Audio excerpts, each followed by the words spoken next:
कितने ऐसे बाग देखे होंगे आपने, कितने ऐसे आपने कॉर्नर देखे होंगे, रोड के किनारे देखे होंगे, जहां जगह जगह पर छोटे छोटे मंदिर बना दिए गए हैं। वहां तो ना उन्होंने खरीदा है, ना किसी तरह का अप्रूवल लिया है।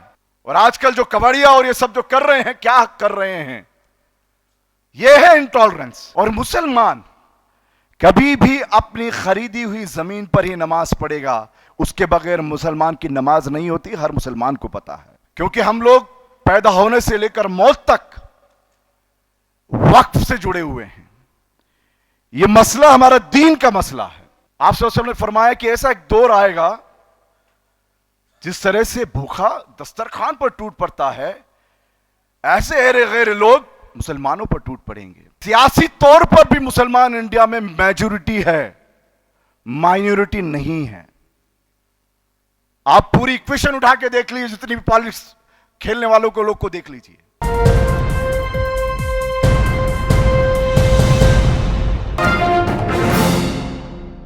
जो टॉलरेंस और इंटॉलरेंस की लड़ाई है, हम हमारी वक्फ की बात कर रहे हैं, लेकिन कभी मुसलमानों ने, आपने देखा होगा कितने ऐसे ऐसे पार्क हैं।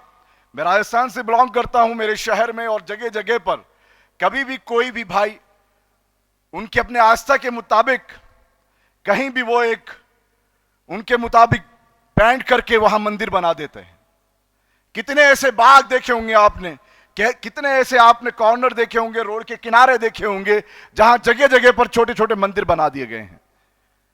वहां तो ना उन्होंने खरीदा है, ना किसी तरह का अप्रूवल लिया है। और आजकल जो कबाड़िया और ये सब जो कर रहे हैं, क्या कर रहे हैं, ये है इंटॉलरेंस। जो ये लोग अराजकता फैला रहे हैं उसके बारे में। और मुसलमान कभी भी अपनी खरीदी हुई जमीन पर ही नमाज पढ़ेगा, उसके बगैर मुसलमान की नमाज नहीं होती। हर मुसलमान को पता है। ये तमाम मसाजिद, क्योंकि हम लोग पैदा होने से लेकर मौत तक वक्फ से जुड़े हुए हैं। यह मसला हमारा दीन का मसला है। मुझसे पहले काजी साहब ने और खास तौर पर फिर डॉक्टर साहिबा ने आपको बहुत क्लियर करके बताया वक्फ के बारे में। मैं शॉर्ट में बता रहा हूं। जो ये वक्फ है, जिस सब्जेक्ट पर हम यहां जमा हुए हैं, यह हमारा फरीजा है, दीनी फरीजा है, हमारी जिम्मेदारी है। अगर ये चला गया तो ये लोग ऐसे ही आपकी पल्स चेक करते करते यहां तक पहुंच गए हैं, बाबरी मस्जिद से लेकर यहां तक। उसके पहले पे तो मैं नहीं जा रहा हूं, कम से कम बाबरी मस्जिद से यहां तक लेकर इन्होंने देखा है कि इन पर जुल्म ज्यादती कर दो, इन्हें फर्क नहीं पड़ता। क्यों? मैं अक्सर ये बात को बोलता हूं, और उस बात को, उस हदीस को कहकर, मेरी बात नहीं है, मेरे आका नबी अलैहिस्सलाम की बात है। आप सल्लल्लाहु अलैहि वसल्लम ने फरमाया कि ऐसा एक दौर आएगा जिस तरह से भूखा दस्तरखान पर टूट पड़ता है, ऐसे ऐरे गैर लोग मुसलमानों पर टूट पड़ेंगे।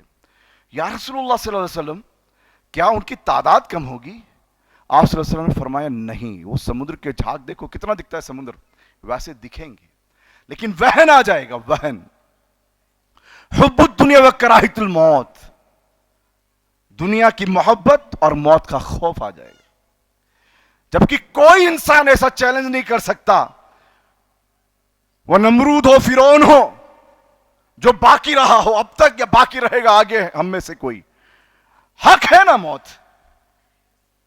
अल्लामा इकबाल का है ना कि जिंदगी से मौत शुरू होती है और मौत से जिंदगी शुरू होती है।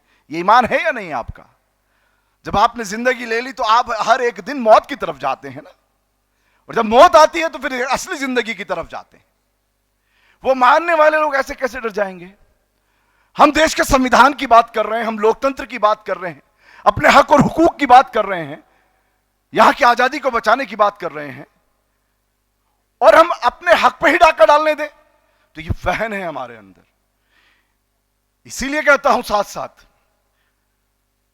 सियासी तौर पर भी मुसलमान इंडिया में मेजॉरिटी है, माइनॉरिटी नहीं है।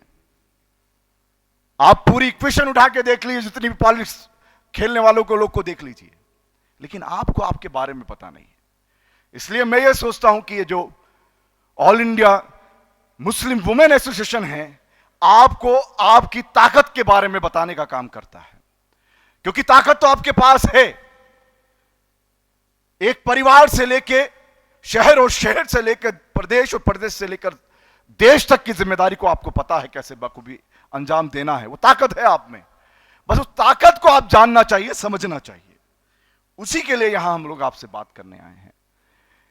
इसलिए मैं ये सोचता हूं कि जो हमारी वक्फ प्रॉपर्टीज हैं उसके लिए all India Muslim personal law board, all India Muslim हमारी जो वुमेन एसोसिएशन है, और इसी तरह से इम्पार अदीब साहब जैसे हमारे बुजुर्ग हमारे ऊपर बहुत बड़ा साया है, रहनुमा है, जो सदारत कर रहे हैं। छोटे आदमी नहीं है, इनके मुंह पे कहने वाली बात नहीं है ये। हम जानते हैं उनकी कुर्बानियां कितनी बीमारियों से लबरेज हैं, चला नहीं जाता है, लेकिन यहां तक पहुंचे हैं अपने दर्द को लेकर। मौलाना उबैदुल्लाह खान आजमी साहब मेंबर ऑफ पार्लियामेंट रहे हैं, all India Muslim personal board के वाइस प्रेसिडेंट है। आप सुन रहे थे जब मैं आ रहा था उनको, कैंसर का ऑपरेशन के बावजूद उनके अंदर दर्द है, बैठ नहीं पा रहे हैं बराबर। डॉक्टर नाजिमुद्दीन साहब आज शायद तबीयत खराब होने की वजह से, कलील होने की वजह से नहीं आए हैं, आपके लिए फिक्र रखते हैं।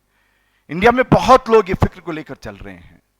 हम लोग अलग नहीं हैं, क्योंकि हम जानते हैं आपस में मत बटो।